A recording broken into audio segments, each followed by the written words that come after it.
응급구조사가 궁금하다고? 그 궁금증을 해결해줄 두 분을 모셔봤어.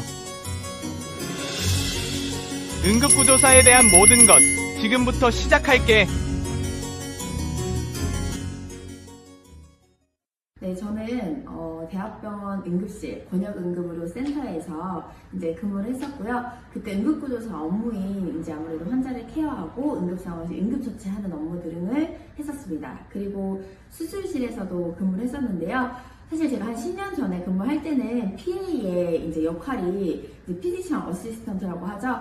정해지지 않은 상태이기 때문에 사실 이제 추가적인 뭐 자격을 따고 제가 PA로 활동을 했었거든요. 그럼 이제 환자 케어하고 뭐 리트랙터 잡고 아니면 뭐 이제 장비도 좀 전달해주고 이런 역할들을 조금 했었습니다.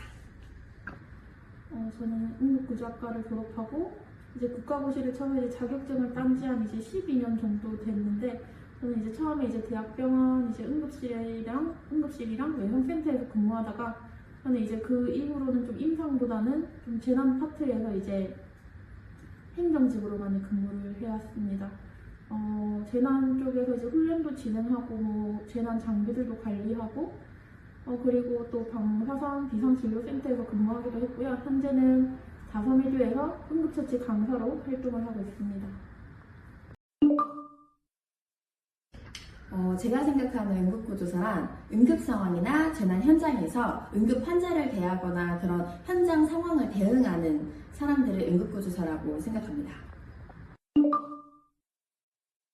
응급구조사는 대학이라든지 이제 양성기관이 있습니다. 그 소정의 이제 과정이 있는데, 전문대학교 같은 경우에는 2년, 그리고 4년제 같은 경우에는 4년, 이렇게 과정을 이수를 하고, 이수한 걸로 끝나는 것이 아니라, 이제 국가고시를 볼 수 있는 자격이 주어져요. 그러면 국가고시를 응시를 해서 체력시험과 실기시험, 이론시험이 있는데, 이 모든 세 가지를 다 일정 점수 이상 통과를 하셔야 돼요. 그래야 응급구조사 이제 자격증이 주어지게 됩니다.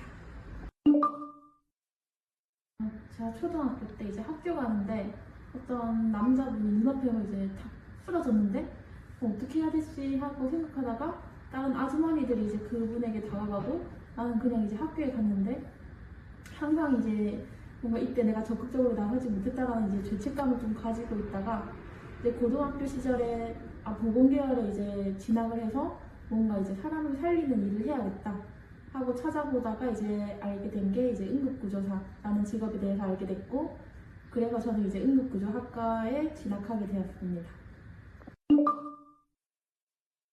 일단 전망이라고 하면 저는 이제 응급구조사의 역할이 앞으로는 더 커질 거다라고 저는 전망을 하는데요. 그 이유는 이제 재난이 사실 너무 많이 발생을 하고 있고 자연재난뿐만 아니라 사회재난까지 해서 복합재난이 좀 많이 일어나고 있는 추세이기 때문에 앞으로의 응급구조사의 현장 대응이라든지 이런 업무들은 더 중요시 될 것 같고 그러다 보면 응급구조사의 역할이라든지 이런 것들이 조금 더 전망이 좋지 않나라는 생각이 듭니다. 그럼 취업처는 어떻게 될까요? 취업처는 제가 10년 전에 졸업할 때만 해도 선생님께서, 저희 교수님께서 소방 아니면 병원이라고 이렇게 많이 얘기를 해주셨는데요. 제가 이제 현장에 나와 보니까 사실 병원과 소방 외에도 저와 같은 교육기관에서도 근무를 할 수 있고요. 일정 경력을 쌓고 나면. 그리고 뭐, 기업체라든지 아니면 현장의 어느 곳에서든지 이제 안전이 필요한 곳에서는 우리 응급구조사가 근무를 할 수가 있어요. 그래서 다양한 곳에 뭐 지자체 아니면 관공서 그리고 기업체, 병원, 소방 이런 교육기관 다양하게 근무할 수 있다라고 보시면 될 것 같습니다. 사실 1급과 2급은 이제 우리가 양성소를 통해서 이제 응급구조사를 취득을 했느냐 아니면 대학교를 통해서 이제 응급구조사를 취득했느냐에 대해서 이제 1급과 2급이 나뉘게 되는데요. 아무래도 업무 차이라고 보시면 돼요. 뭐 1급 같은 경우에는 주사, 이제 IV라고 해서 정맥류 확보를 응급 상황에서 할 수 있습니다. 오더 하에. 근데 2급은 그게 좀 불가능하고요. 또 그 외에도 기도 유지를 조금 더 전문화된 그 기도 유지를 할 수 있다라는 거. 그리고 그 기타 외에도 또 다양한 응급처치를 할 수 있다라는 거. 이런 업무 차이에서 차이가 있다고 보시면 됩니다. 솔직히 뭐 힘든 부분이라고 하면 그 누구나 이제 일을 하면서 이제 겪고 있는 그 힘듦이 아닐까 생각되지만 응급구조사 약간 전체로 생각된다라고 하면 이제 현재 취업하고 있지 못하는 응급구조사들이 많아서 이런 취업적인 문제가 이제 가장 힘들지 않을까 생각됩니다. 그리고 이제 가장 보람되는 점은 근데 물론 병원에서 일할 때는 내가 직접적으로 이 환자를 살린다라는 보람도 있었지만 이제 현재는 이제 이 응급처치 교육을 통해서 내가 간접적으로 사람을 살린다라는 보람을 가지고 있습니다. 보다 제가 응급실에서 웬만하면 울지 말라고 선배들한테 그때 많이 조언을 받는데 한 번은 제가 뒤 돌아서 정말 많이 운 적이 있었어요. 그게 뭐냐면 그 당시에는 제가 이제 아이를 키우지 않기 때문에 얘가 몇 살이다라고 정확하게 기억은 나진 않는데 오빠가 있었고 여동생이 있었는데 추석 때 할머니 집에 놀러 간 거예요. 근데 아무래도 어른들끼리는 이제 어른들의 얘기를 하는 게 너무 즐거워서 거실에서 담소를 나누고 계셨고 이 오빠와 여동생 한 5살, 4살 또는 4살, 3살 되는 이 친구들이 할머니 방에서 뛰어놀고 있었습니다. 근데 문제는 할머니 침대 옆에 창문이 있었고 그 창문이 열려 있었나 봐요. 그래서 아이들이 뛰어놀다가 결국에 이 추락사를 하는 일이 발생을 했는데 그 문제는 그럼에도 불구하고 어른들은 알아채지 못합니다. 그래서 다량의 좀 시간이 지난 다음에 퇴근하는 아버님께서 이제 화단에 누워있는 자기 아들과 딸을 보고 응급처치를 하면서 대학병원에 오신 적이 있었어요.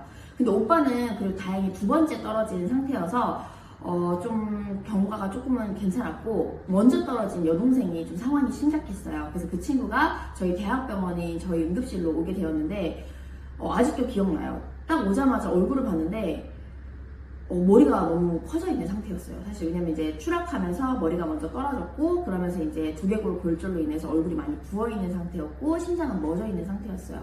그래서 저희가 와서 응급처치를 한다고 이제 심폐소생술을 하고 했는데도 불구하고 이제 자발순환 회복 ROSC가 되지 않아서 결국 이 아이는 이제 하늘의 별이 된 그런 케이스가 하나 있었거든요. 근데 그 상태도 너무 사실 저에게는 충격적이었지만 어머니께서 이제 추후에 택시를 타고 오셨어요. 근데 어머니께서 정말 정신을 잃고 이제 이 아이의 이름을 부르짖으면서 막 응급실에서 막 기어 다니실 정도로 굉장히 슬픔을 표현을 했었는데 그게 제 기억에는 아직도 가장 좀 오래 남는 그런 케이스이지 않았나라는 생각이 조금 듭니다. 되나요? 네, 사실 다양한 과목을 배우게 되는데요. 제가 한번 불러드릴게요. 왜냐면 제가 졸업한 지 너무 오래돼가지고 기억이 안 나더라고요. 그래서 성적 증명서를 제가 떼왔거든요. 제가 배웠던 내용들입니다. 근데 여기 보면 전공 필수가 있고 전공 선택이 있어요. 그래서 전공 선택의 경우에는 학점이 충분한 경우에 이걸 안 들어도 돼서 학교마다는 조금 상이할 수 있습니다. 근데 제가 나온 학교 기준으로 한번 불러드리도록 하겠습니다. 해부학, 수산인명구조 실습, 생리학, 응급의학 개론, 기본응급처치학 및 실습, 응급환자 관리학 및 실습, 응급양리학, 의학용어, 환자 구조 이송 및 실습, 산학구조론 및 실습, 심전도 개론 및 실습, 응급환자 관리학 및 실습 2, 전문심장구조학 및 실습, 소방서 및 구급차 동승 실습, 전문의사 응급처치학 및 실습, 병리학, 응급환자 평가 및 실습, 응급의학 임상 실습, 이제 현장에 저희 실습 나가는 건데 이제 그런 것들이 이렇게 또 평가 항목에 들어가고요. 내과 응급의학 및 진료구조학, 전문심장구조학 및 실습 2, 소방안전관리론, 보건통계학, 전문의사 응급처치학 및 실습, 외과진료보조학 및 실습, 응급의학 임상 실습 2, 산부인과 응급의학, 환경응급의학, 응급의료 장비 운영, 응급의료 연구 방문론, 응급수혈과 수액처치 및 실습, 대량재해, 진료보조사, 임상실습. 여기 진료보조사는 이제 수술실에서 PA 역할을 말씀하시는 거고요. 정신응급의학, 공중보건학, 보건의료법규, 특수, 이제 특수에 해당되는 건 신생아, 소아, 노인이 이제 해당이 되거든요. 전문응급처치학, 기초의학, 그 다음에 응급처치 프로토콜, 이런 식으로 교육을 이수를 했었습니다. 네, 제가 지금 30대 중반을 달리고 있기 때문에 사실 제가 20살 때는 15년 전이죠. 그때는 응급구조사라는 직업 자체가 너무 생소했어요. 사람들이 잘 알지 못했고 그래서 커트라인이 많이 나셨습니다. 그래서 저는 공부를 잘하는 편이 아니었고 반에서도 중간이나 조금 뒷쪽 이렇게 됐기 때문에 사실 저희 때만 해도 뭐 그렇게 공부를 잘해서 뭐 들어간 케이스는 아니고 그냥 저는 적성에 맞아서 또 커트라인도 당연히 이제 뭐 수능 최저 그 학점도 잘 맞아가지고 그 등급 그것도 제가 다행히 또 커트라인을 통과해서 이렇게 대학에 이제 입학한 케이스이기 때문에 공부를 잘했다 그건 아닌 것 같습니다. 사실 학창 시절에 이제 공부를 특출나게 잘하진 않았지만 이제 어느 정도 중간 정도는 하지 않았나 그리고 물론 공부도 할 때는 했지만 놀 때도 많이 놀았다 이렇게 말하겠습니다. 예전만 해도 응급구조사에 대한 직업을 잘 모르시는 분들이 많았는데 요즘에 이제 학교에 교육을 나가면 특히 이제 아이들이 저도 응급구조사 꿈꾸고 있어요. 저도 이제 응급구조학과에 이제 진학할 예정이에요. 이렇게 얘기하는 친구들이 참 많더라고요. 이렇게 이제 점점 응급구조사라는 직업이 이제 점점 발전해 나갈 것이고, 그리고 이제 그 무엇보다 이제 보람된 이제 일이기 때문에 혹시 이제 응급구조사를 꿈꾸고 있는 친구들이 있다면 그냥 내가 응급구조사가 되고 싶다라는 이제 열정을 가지고 도전하기를 저는 이제 응원하겠습니다.